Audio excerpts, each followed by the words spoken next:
it's your girl Brianna Celine back with another video. And in today's video, I'm teaching you how to be more social as an introvert. The definition of an introvert is someone who is shy and reticent.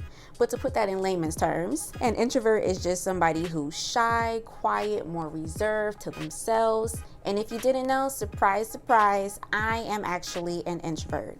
And this surprises a lot of people because they watch my videos and they say, Brianna, you're so comfortable, you're so confident on camera.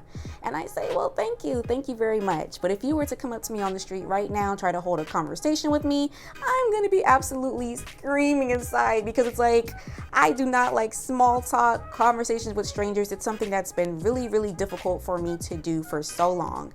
And I want to make this video because I realize it's something that so many other introverts are out there struggling with. So I'm giving y'all some tips and tricks today on how to be a better introvert, how to not let being an introvert hold you back from things in life. So let's get into this video, y'all. So step number 1 is accept and acknowledge. I want you to accept and acknowledge the fact that you are an introvert, and there's absolutely nothing wrong with that. I'm sure we've all come across those people who try to basically talk down introverts and kind of make fun of us and say, why are you so quiet? Like, open up, get out of your shell.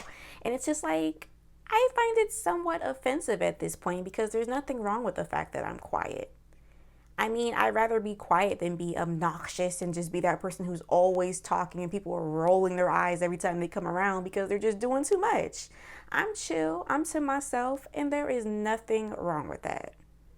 Tip number 2, put yourself out there more. I know it's extra difficult for me because not only am I an introvert, I'm also a homebody. A great Friday night to me is me chilling on the couch, watching a movie, alone. But it's so important to put yourself out there. You need to go places. You need to speak to people. Try to be a little more social. Make the effort to actually try new things. And there's even apps for people now. Like my friend was telling me about this app called Meetup, where basically you go on the app and you can find a group of people with similar interests. Like if you want to go kayaking, there is a group of people on Meetup somewhere who want to go kayaking too. So it's not that difficult because it's already an activity that you should be rather comfortable with. And now, tip number 3 is to plan out your conversations in advance. And I know that might sound a little silly to some people, but it's something that's really helped me personally.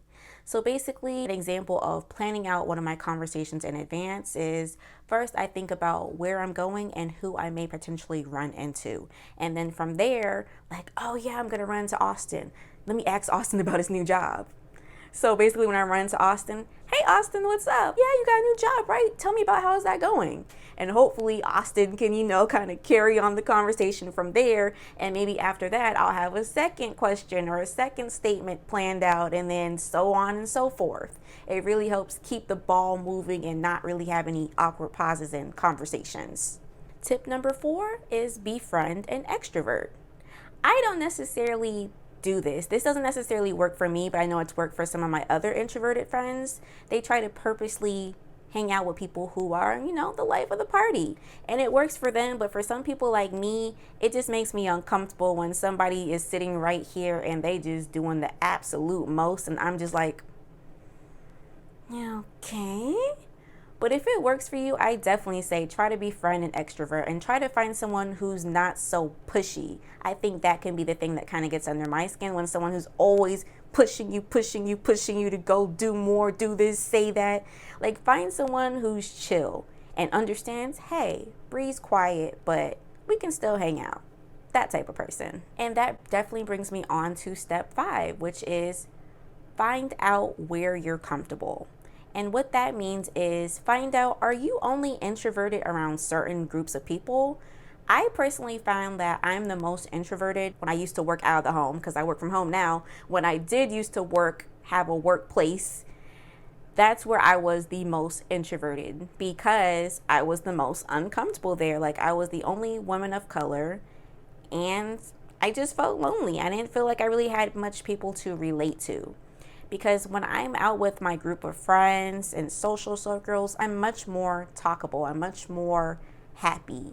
I feel comfortable. I don't mind speaking up. I don't mind being silly. I don't really care what they have to say about me because I don't feel like they already might dislike me or they're judging me for something. I don't like those feelings. And now step number 6 is to set a social routine.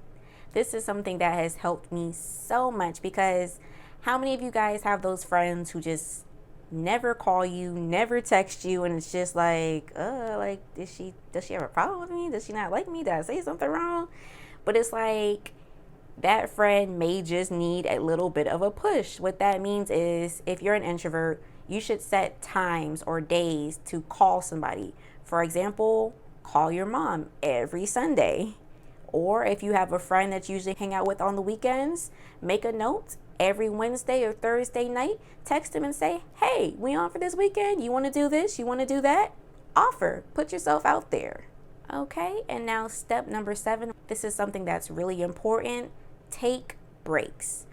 Social breaks. Take social breaks. Because a lot of people don't realize it is very possible to get socially exhausted.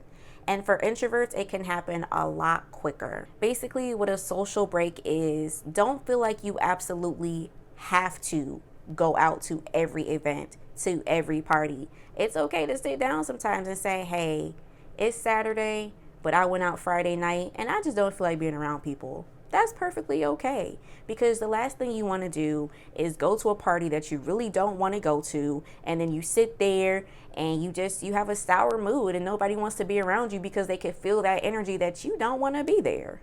And now tip number 8 is to celebrate social wins. What I mean by celebrating social wins is times where you realize you did very well that night. You were confident, you were social, you were talkative, you didn't let your introvertness get in the way. You were doing your thing, Because I want to give a good example. Back when me and my boyfriend were dating, we went to one of our friends' house. They were having like a little get together type thing. We got there late and they were all sitting around the table. And as soon as I walked in and I saw that, like, there is no music playing or anything. It's literally just people sitting around the table just talking. I immediately got anxiety because it's like, oh my God, I have to talk. I have to like hold a conversation and not look weird. And it made me so nervous.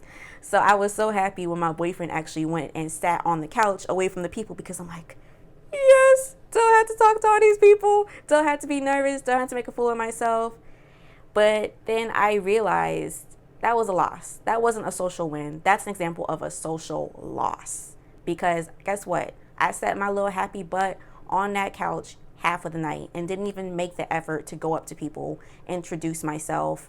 I sunk into my introvert place, and that's not a good feeling. But celebrating your social wins, like when you were going up to people, you were introducing yourself, you were shaking hands, you were holding small talk, holding conversations. Maybe you made a joke here or there. No matter how small it is, celebrate those wins because you realize it doesn't always come quite so easily for you. Well, those were all of my tips for today. I hope that this video really helped y'all out because I never even thought to look up a video on how to be more social as an introvert. I actually was just randomly scrolling YouTube and I saw it and I was like, that would be a really good idea for me to make a video on because I know I have so many little things I do to help push me along. But if you like this video, make sure you give a like, comment, and subscribe, and I will see y'all next week. Bye.